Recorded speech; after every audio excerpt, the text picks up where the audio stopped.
윤석열 전 대통령 내란죄 사건 재판부가 윤 전 대통령 강제 구인 검토에 나섰습니다. 윤 전 대통령이 오늘까지 3주 연속 재판에 불출석하자 구치소에서 강제로 법정으로 데리고 올지 살피기로 한 겁니다. 오늘 재판부는 구치소 측의 건강 상태가 진짜 안 좋은지, 구인이 가능한지 여부에 대해 확인해보겠다고 밝혔습니다. 재판부가 윤 전 대통령 강제 구인을 언급한 건 오늘이 처음입니다. 특검은 윤 전 대통령이 연속 불출석한 만큼 구인영장을 발부해달라고 재판부에 요구했습니다. 윤 전 대통령 출석이 꼭 필요하다고 판단되면 법원은 구인장을 발부할 가능성이 있습니다. 하지만 특검 소환 때처럼 윤 전 대통령이 구치소 나서기를 거부하면 피고인 없이 궐석 재판으로 진행될 수도 있습니다. 다음 주부터 시작되는 법원 휴정기에 재판을 열지를 놓고도 신경전이 벌어졌습니다. 특검은 변호인이 못 나오겠다면 국선 변호인을 선임하면 된다고 한 반면 윤 전 대통령 측은 재판 지연이 없었는데 국선까지 운운하는 건 불쾌하다고 맞섰습니다.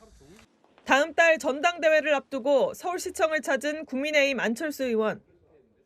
했었어요. 예. 아이고 어서 오세요. 예, 아이고 안녕하셨습니까. 감사합니다. 카메라 한 번만 좀. 당 쇄신을 주장하는 한동훈 전 대표와 윤희숙 혁신위원장에 이어 오세훈 서울시장과도 만난 겁니다. 우리 당이 혁신을 해야지만이 지금 현재 대선 이후에 우리 당의 당원조차도 등을 돌리고 쳐다보지 않고 있는 이런 상황을 타개할 수 있다. 오 시장도 회동 직전 당이 특정 목소리에 치우친 밸런스 붕괴 상태라며 지금은 정권과 대선 패배의 책임자들이 물러서야 할 시점이라는 글을 올렸습니다. 강력한 인적 쇄신에 힘을 보태면서 김문수 후보의 불출마를 언급한 거라는 해석이 나옵니다. 오늘 전당대회 불출마를 선언한 한동훈 전 국민의힘 대표 또한 혁신을 거부하는 퇴행 세력에 맞설 개혁연대의 마중물을 퍼올리겠다고 말했습니다. 전환길 씨를 끌어안아야 한다는 김문수, 장동혁 후보 등에 맞서 오세훈, 안철수, 한동훈 등이 반극우를 고리로 한 개혁연대 조짐을 보이고 있습니다. 주진우 의원도 출마를 선언하며 구주류의 백의종군을 촉구했습니다.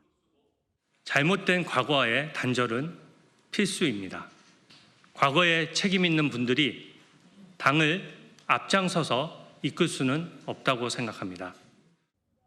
한 전 대표 측과 오 시장 측 관계자는 생각이 다른 대목이 많지만 과거로 갈 수 없다는 큰 틀에선 공감한다고 했습니다. 윤석열 전 대통령이 오늘로 예정됐던 김건희 특검의 출석 요구에 응하지 않았습니다. 건강 때문에 조사에 응하기가 어렵다는 이유를 댔습니다.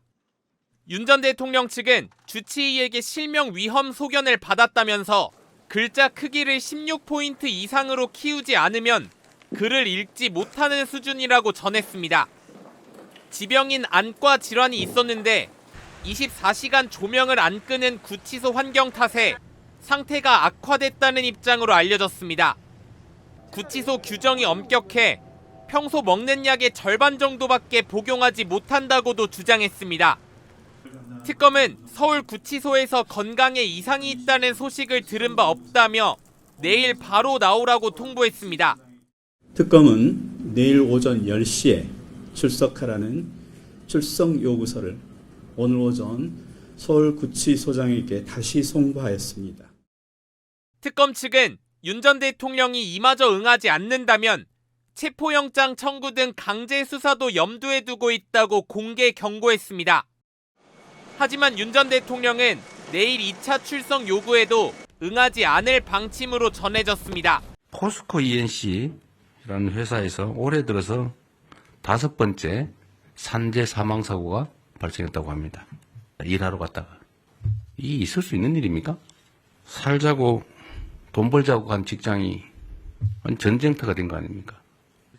이재명 대통령은 국무회의에서 산업재해 사망사고가 잇따르고 있는 건설사를 콕 집었습니다. 아주 심하게 얘기하면 법률적 용어로 미필적 고의에 의한 살인 아닙니까? 장관들 한 명 한 명에게 대책을 요구합니다. 첫 대상자는 김영훈 고용노동부 장관이었습니다. 단속은 나가고 있어요? 매주 나갑니다. 매주? 매일 나가야지 왜 매주 나갑니까? 저는 매주 나갑니다. 사람 목숨을 지키는 특공대다 이렇게 생각하고 네. 정말로 철저하게 단속해야 됩니다. 직을 걸겠습니다. 네, 진짜로. 이번에 이거 해가 상당 기간이 지나도 산재가 안 줄어들면 진짜 직을 거십시오. 형사처벌로는 모자라다며 징벌적 손해배상도 언급한 이 대통령. 금융위원장에겐 주가 폭락을 언급합니다. 이 금융위 제안이 아주 재미있는 것 같아요. 아예 그냥 그걸 여러 차례 공시를 해가지고 투자를 안 하게 되면 주가가 폭락하게. 대통령 정책실장에겐 건설면허 취소 검토를 주문합니다. 건설 공사를 하다가 아예 안전시설 조치 의무를 하나도 안 해가지고 정말 뭐 매년 막 사람이 죽어나간다. 이거 건설 못하게 되는 거 아닙니까? 이런 경우라면? 일단 현황 파악을 하겠습니다. 네네. 더 심하면 아예 인허가 면허를 통째로 취소 정지시키는 것도 검토하시죠. 네. 대통령의 질타를 받은 포스코 ENC의 대표는 안전 확인 시까지 모든 현장 작업을 무기한 중단하겠다며 고개를 숙였습니다. 어제 국회 환노위에서는 더불어민주당 단독으로 노란봉투법이 통과됐습니다. 법안의 핵심은 노동자 권리 보장입니다. 사용자, 즉 노동자를 고용한 기업의 범위를 확대해 하청 노동자도 원청 기업과 직접 교섭이 가능합니다. 원청이 하청 근로자 문제까지 책임져야 하는 겁니다. 또 노동쟁의의 범위를 넓혀 근로조건 변경, 사업장 이전 등 경영 전반의 사안에서도 파업이 가능해집니다. 노동자 파업으로 손해가 발생해도 노조원 개인에게 손해배상을 청구할 수 없습니다. 민노총 위원장 출신인 김명훈 고용노동부 장관은 그동안 노란봉투법 필요성을 밝혀왔고 오늘도 노사상생법이라고 강조했습니다. 노동조합법 2, 3조 개정안은 진짜 성장법입니다. 이번 개정안은 노사가 함께 나아가는 성장의 기반을 마련할 것입니다.